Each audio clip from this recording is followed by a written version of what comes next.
जब हम उत्तर प्रदेश के बारे में सोचते हैं तो जहन में क्या आता है? ताजमहल, वाराणसी के घाट या शायद लखनऊ की नवाबी तहजीब, है ना? लेकिन इन मशहूर पहचानों के परे एक और कहानी है जो यहाँ की नदियों, झीलों और दलदली जमीनों में सांस लेती है। ये कहानी है प्रदेश के उन 10 अनमोल खजानों की जिन्हें हम रामसर साइट्स कहते हैं। तो आज हम क्या करने वाले हैं? हम सिर्फ इन 10 जगहों की लिस्ट नहीं रटेंगे। नहीं, हम उस कहानी को समझेंगे कि ये सिलसिला शुरुआत कहाँ से हुआ और कैसे पूर्वांचल की एक झील तक पहुंचा। तो चलिए इस सफर की शुरुआत करते हैं। तो सबसे पहला सवाल, ये रामसर है क्या? ये शब्द आया कहाँ से? असल में रामसर ईरान का एक शहर है। बात है 1971 की, जब दुनिया भर के देशों को ये एहसास हुआ कि हमारी आर्द्र भूमियां यानी वेटलैंड्स बहुत तेजी से खत्म हो रही हैं। तो 2 फरवरी को इसी शहर में एक अंतर्राष्ट्रीय समझौता हुआ कि भाई हम सब मिलकर इन जरूरी जगहों को बचाएंगे। और बस इसीलिए 2 फरवरी को हम वर्ल्ड वेटलैंड्स डे भी मनाते हैं। तो इस बड़े ग्लोबल मैप पर अपना उत्तर प्रदेश कहाँ आता है? हमारे प्रदेश में हैं कुल 10 रामसर साइट्स। जी हां, पूरे 10। और पता है, इस नंबर के साथ हम पूरे भारत में दूसरे नंबर पर हैं।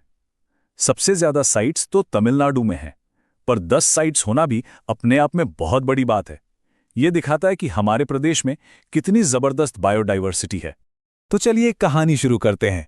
उत्तर प्रदेश में ये सफर शुरू कहां से हुआ? पहली रामसर साइट कौन सी थी? और यहां एक मजेदार ट्विस्ट है। ये कोई शांत झील नहीं थी, बल्कि हमारी जीवन रेखा गंगा नदी थी। ये है हमारी सबसे पहली और सबसे पुरानी रामसर साइट, ऊपरी गंगा नदी। ये ब्रज घाट से नरौरा तक का हिस्सा है। इसे 2005 में ये दर्जा मिला था। पर जो बात इसे सच में खास बनाती है वो ये है कि ये घर है भारत के राष्ट्रीय जलीय जीव गंगा डॉल्फिन का। सिर्फ डॉल्फिन ही नहीं, यहाँ आपको घड़ियाल और मगरमच्छ भी मिलेंगे। तो ये सिर्फ एक नदी नहीं, एक पूरा जिंदा इकोसिस्टम है। अच्छा, नदी से निकलकर अब जरा झीलों की दुनिया में चलते हैं। उत्तर प्रदेश में कुछ साइट्स ऐसी हैं जो हमारे राजकीय पक्षी सारस क्रेन के लिए बहुत बहुत खास हैं। ये अकेली जगह नहीं है, बल्कि ये मिलकर एक तरह का सारस कॉरिडोर बनाती हैं। और इस कॉरिडोर का कह सकते हैं हेडक्वार्टर है सरसाई नावर झील जोटावा में है। पता है इसकी खासियत क्या है? ये सारस का सबसे बड़ा परमानेंट घर है। मतलब सारस यहाँ सिर्फ सर्दियों में छुट्टियां मनाने नहीं आते, वो यहीं रहते हैं, यहीं उनका घर है। अब इसे याद कैसे रखा जाए, इसके लिए एक बड़ी मजेदार ट्रिक है। बस ये लाइन याद रखिए, सर ईंट मत मारो, सर से हुआ सरसई और ईंट से इटावा। सिंपल, अब ये कभी नहीं भूलेगा। तो इसी सारस कॉरिडोर की 2 और जरूरी कड़ियां हैं।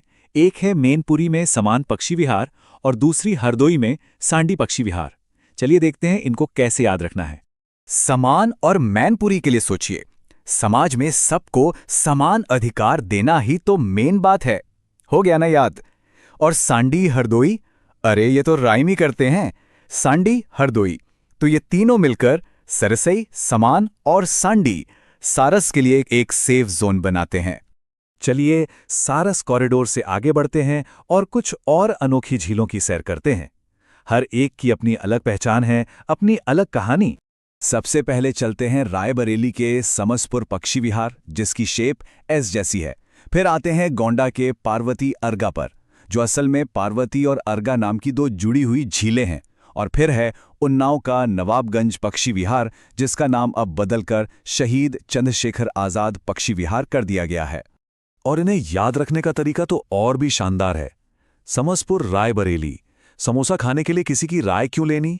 पार्वती अर्गा गोंडा, सोचिए कि ये 2 झीलें गोंद से जुड़ी हैं और गोंद से याद आया गोंडा। और नवाबगंज, उन्नाव, भाई नवाबों की नाक तो हमेशा ऊंची रहती है और ऊंची से बना उन्नाव। अब अगली डेस्टिनेशन है आगरा का सुर सरोवर, जिसे कीठम झील भी कहते हैं। अब यहाँ एक बहुत ही अनोखी बात है। ये सिर्फ पक्षियों का घर नहीं है, यहाँ एक भालू रेस्क्यू सेंटर भी है। मतलब एक वेटलैंड में भालू बचाओ केंद्र, है ना कमाल की बात? और इसे याद रखने की ट्रिक तो और भी आसान है। संगीत के सुर जब लगते हैं तो महफिल में आग लग जाती है। सुर से सुर सरोवर और आग से आगरा। अब तक हमने जितनी भी साइट्स देखीं वो सब प्राकृतिक थीं, लेकिन अब कहानी में एक ऐसा मोड़ आने वाला है जहां इंसान का बनाया हुआ कुछ एक चमत्कार बन जाता है। सवाल यह है कि क्या कोई इंसानी क्रिएशन एक इंटरनेशनल लेवल का नेचुरल वंडर बन सकता है? जवाब है हाँ, और उसका नाम है हैदरपुर वेटलैंड। इसकी कहानी बहुत दिलचस्प है। हैदरपुर वेटलैंड असल में प्राकृतिक नहीं है। इसका जन्म हुआ 1984 में, जब मध्य गंगा बैराज बनाया गया। बैराज बनने से एक बहुत बड़े एरिया में पानी रुक गया और फिर धीरे धीरे दशकों में नेचर ने उस जगह को अपना घर बना लिया। और आज ये प्रवासी पक्षियों के लिए एक बहुत ही ज़रूरी जगह है। ये एक बेहतरीन उदाहरण है कि कैसे डेवलपमेंट और कंजर्वेशन साथ साथ चल सकते हैं। तो हमने गंगा नदी से शुरुआत की और एक मानव निर्मित झील तक का सफर पूरा किया। तो इस पूरी यात्रा से वो कौन सी 4 बड़ी बातें हैं जो हमें याद रखनी चाहिए? मेरे हिसाब से ये 4 बातें सबसे ज़रूरी हैं। पहली, यूपी की पहली रामसर साइट कोई झील नहीं बल्कि गंगा नदी थी। दूसरी, इटावा की सरसई नावर झील हमारे राजकीय पक्षी सारस का सबसे ज़रूरी परमानेंट घर है। तीसरी, इंसानों का बनाया हैदरपुर वेटलैंड एक उम्मीद है। और चौथी, जो सबसे नई साइट है, वो है बखीरा सेंचुरी, जो 2022 में लिस्ट में आई और ये पूर्वांचल की सबसे बड़े नेचुरल फ्लड प्लेन को बचाती है। और ये सफर हमें एक बहुत ही गहरे सवाल पर छोड़ जाता है। अगर 1980 के दशक में बना एक स्ट्रक्चर आज एक इतना जरूरी इकोसिस्टम बन सकता है, तो जरा सोचिए और कितने ऐसे छिपे हुए खजाने होंगे जो बस पहचाने जाने का इंतजार कर रहे हैं।